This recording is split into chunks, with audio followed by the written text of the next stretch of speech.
Okay, again, good day, everyone. So here we go again. Me, myself, and I, your Sir Fritz, no? So I am your subject teacher sa introduction to the philosophy of the human person. So last time we talk about understanding your neighbor. The second one, second lesson also appreciating your neighbor. So this time, so man and his neighborhood. So that will be our lesson, no? We will be talking for mga few minutes, no? Few minutes na dyan. Short and sakay. We have 10 slides only. Okay, are you ready for this lesson? Okay.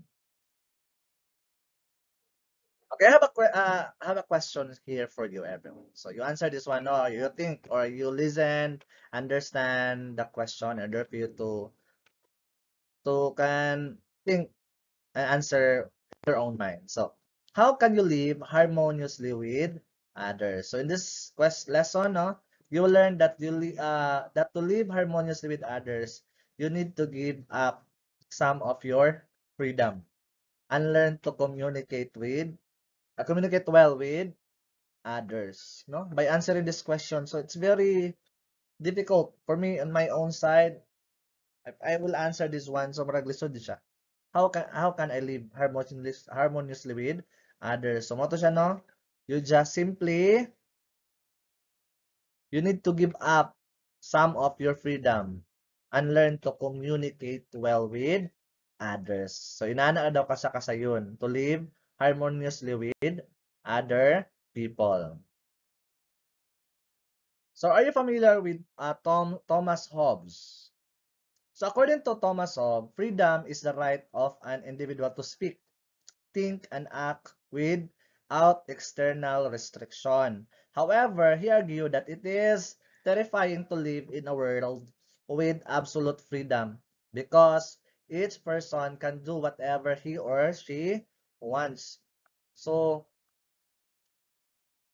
so he is the Thomas Hobbes is one of the influential thinkers. So it's founded on the social contract theory. So recall that the concept of social contract seeks to explain the nature of the human freedom and the necessity for a state that regulates such freedoms to ensure a peaceful and harmonious society.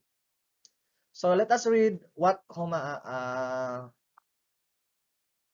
so do you agree that living in a society where people have absolute freedom is terrifying? I want to hear your thoughts. Okay, let's proceed to the next slide. Okay, the state of nature. According to Thomas Hobbes, humanity's state of nature is state of war, in which there is no lawful standard or of what is ethical and unethical. So it's a state of nature. People will do whatever they want. Can you imagine living in such world?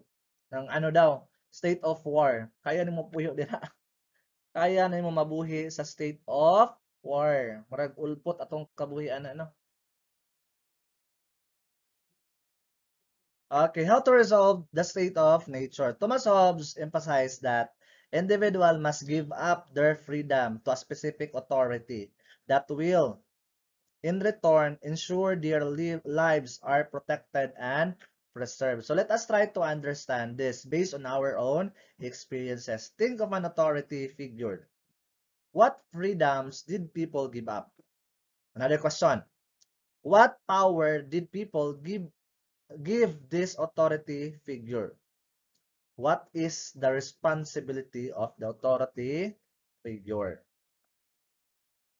What if the authority abused that power that people gave him or her? So it is a social contract, the best way to ensure societal harmony and order. So let us hear your thoughts about this.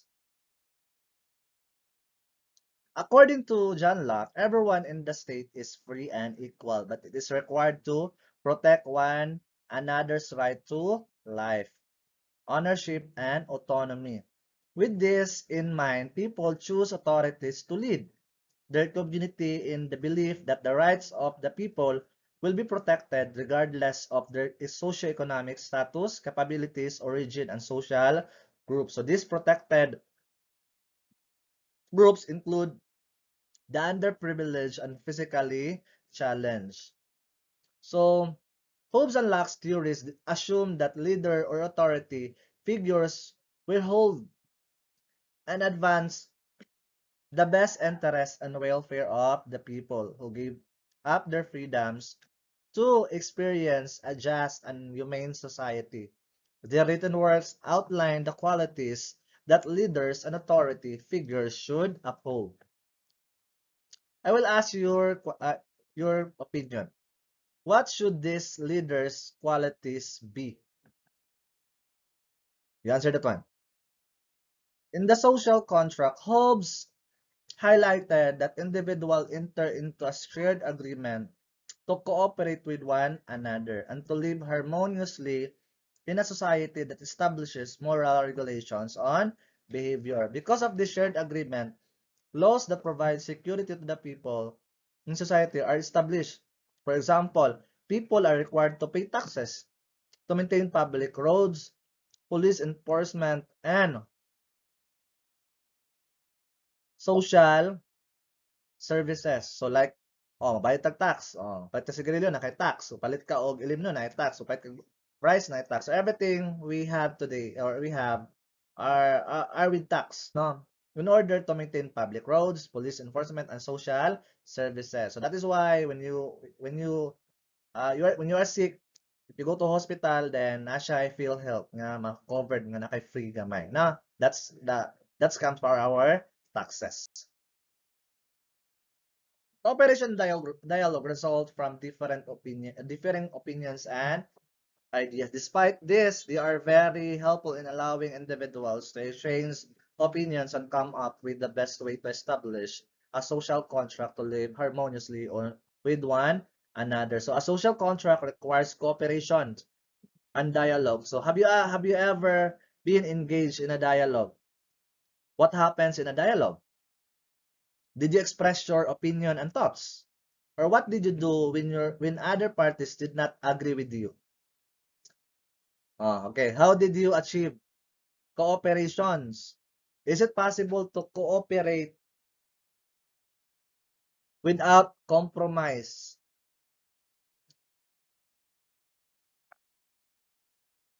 What if, or what if you have non-negotiables? If you have non-negotiable. So that's a lot of questions. So well, that is because dialogue and cooperations are complex processes. So one of those things we describe as easier said than done. So easier said than done. So sayon istoryahon, but lisod buhaton. So if it is were easy, then there would be no conflict. So kung sayon na siya, wala yung mga conflicts or disagreement sa kalibutan. So let us hear. So I want to hear from your own experiences and thoughts regarding with these questions. Okay, so there's another activity na po siya, no?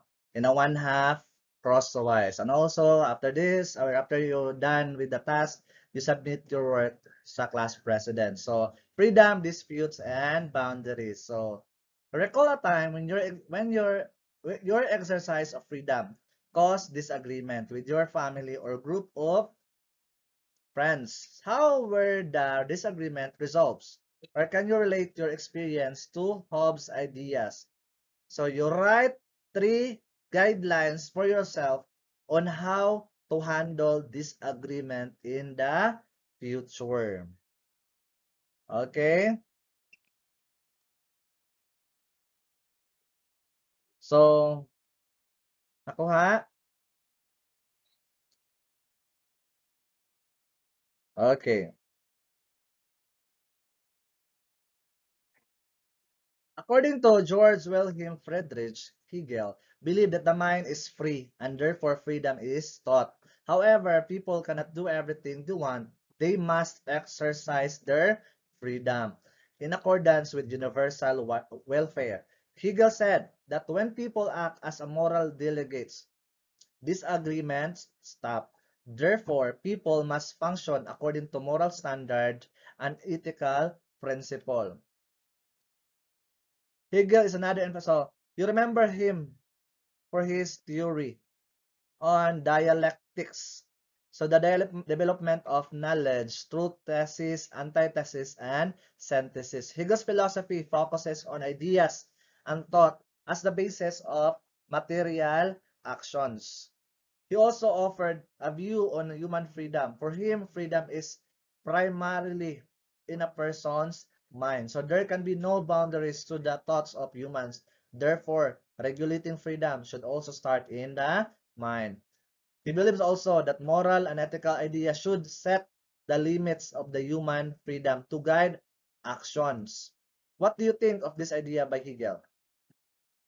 Okay. So may think naman to siyang idea. Okay. And that would be the end of our discussion.